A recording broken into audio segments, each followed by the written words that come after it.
اللہ ہی اللہ کیا کرو، دکھ نہ کسی کو دیا کرو، جو دنیا کا مالک ہے نام اسی کا لیا کرو۔ ملک کہاں تک پہنچ گیا ہے اور بربادی کی وجہ کیا ہے؟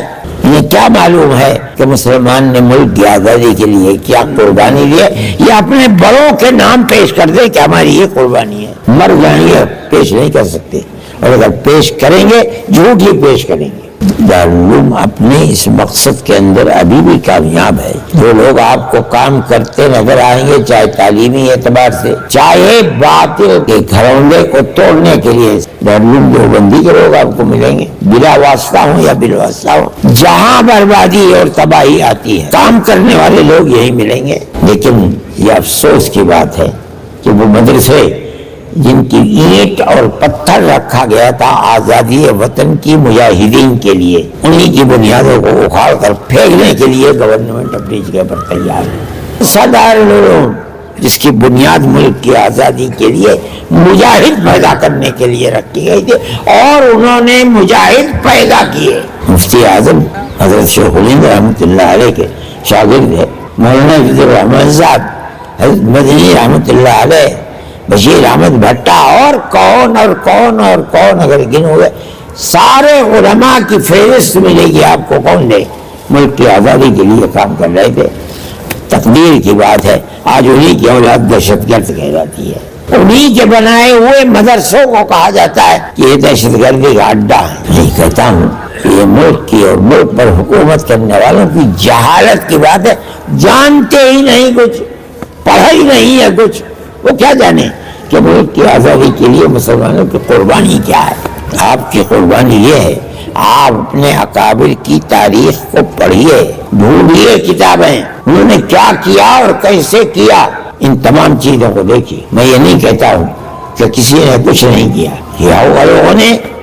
دیکھیں نا اخلاف جو بعد میں آنے والے لوگ ہیں، اگر مسلمان ہے تو سب سے پہلے مسلمانوں کی قربانی کو آزادی کے اندر جو پیش ہوئی اسے پیش کرے گا۔ آپ اپنی قربانی کو پیش کیجئے۔ کون مائی کا لال ہے جو اپنے بزرگوں کی قربانی کو ہم پیش کر سکتے ہیں؟ اس لیے کہ ہمارا جہاد آزادی سن 1803 سے چلا ہے اور سن 1947 میں جا کر کے ختم ہوا ہے۔ ہم جانتے ہیں اس کو 150 سال تقریباً۔ یہ آپ کی تاریخ ہے، آپ کے بزرگوں کی تاریخ ہے، آپ اس کو نہیں سمجھتے ہیں۔ میں کہتا ہوں سمجھنا چاہیے، پڑھنا چاہیے، تاکہ آپ کے دل کے اندر حوصلہ اور قدر پیدا ہوگی آپ کے بزرگوں نے کیا کیا ہے ملک کے لیے، قربانی کیا دی ہے۔ لیکن میرے بھائی زمانہ بدل گیا، اب جو لوگ ہیں وہ ملک کو، وہ پرانی تاریخ جو مسلمان کی تاریخ تھی، ہر تاریخ کو مٹا رہے ہیں۔ نصاب تعلیم کے اندر اپنی سچی جھوٹی تاریخ کو لوگ گرا کر رکھ رہے ہیں، اور وہ سچی تاریخ جو مسلمانوں کی آزادی وطن کی تاریخ، اس تاریخ کو آگ لگا رہے ہیں۔ آپ حضرات کو پڑھنا چاہیے، اس طرح کی کتابوں کو تلاش کر کے ان کتابوں کو پڑھنا چاہیے، اپنے آباء و اجداد اور اساتذہ کے اساتذہ کی تاریخ کو پڑھنا چاہیے۔ میں یہ بات کہہ رہا ہوں آپ کو، کوئی چیز اس میں چھپی ہوئی نہیں ہے۔ یقیناً وہ لوگ بھی یہاں بیٹھے ہوئے ہوں گے یقیناً جو میری اس تقریر کو ریکارڈ کر کے اور اپنے مرکز تک بھیجے، میں نے کوئی چوری کی بات نہیں کہی ہے، یہ تو کتابوں میں لکھی ہوئی باتیں ہیں۔ ہم جو کہتے ہیں ہمارا سینہ اتنا بڑا ہے، 52 انچ کا نہیں 100 انچ کا ہے ہمارا سینہ، اس وجہ سے کہ ہمارے آباء و اجداد نے ملک سے غلامی کی زنجیر کو نکالا اور حکومت کرنے والوں کے چہرے کے اوپر کالک پوت دی، کوئی اور اس کی نظیر پیش نہیں کر سکتا۔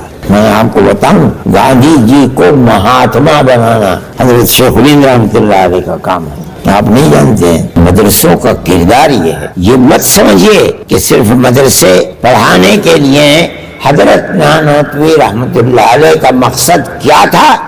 شیخ الہند بتا رہے ہیں کوئی نہیں جانتا، میں جانتا۔ کیا مطلب؟ علم ہے لیکن بنیادی طور پر مجاہدین جو 30-32 ہزار کی تعداد کے اندر صرف دلی میں، ورنہ سنبھل، مراد آباد، میرٹھ، یہ دیوبند سے 3-4 میل کے اوپر فلاس اور سانپلا ہے آگ لگا کر ختم کر دیا گیا تھا، پوری آبادی ختم کر دی گئی.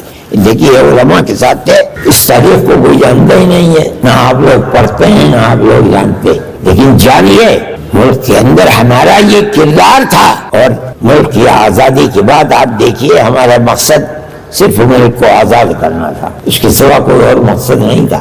یہی وجہ ہے جس دن اعلان ہوا کہ ملک آزاد ہوا، جمعیت علماء ہند اور اس کے کارندے جیسے سوتا ہوا آدمی کروٹ لے لیتا ہے، اسی وقت اعلان کر دیا کہ آج سے جمعیت علماء ہند خالص مذہبی جماعت ہوگی، ہمارا حکومت سے کوئی کردار نہیں، ہم آپ سے کوئی تنخواہ نہیں لیتے، ہم آپ سے پیسے کے طالب نہیں ہیں، کسی وزارت کے طالب نہیں، آپ جو جی چاہے کیجئے، لیکن ہم اپنی قوم کی خدمت کریں گے، اس کے دین کی سلامتی کے لیے کام کریں گے. دنیا کا کوئی قوم یا کوئی قوم اس کردار کو پیش نہیں کر سکتی ہے، ورنہ ہمارے یہاں کبھی بھی شریک ہو جاتے، بڑے بڑے وزیر اور منسٹر ہوا کرتے، کوئی فرد بشر ایسا نہیں ہے کہ جس نے اس کے بعد گورنمنٹ ہندوستان کی کانگریس سے ایک پیسہ بھی لیا ہو.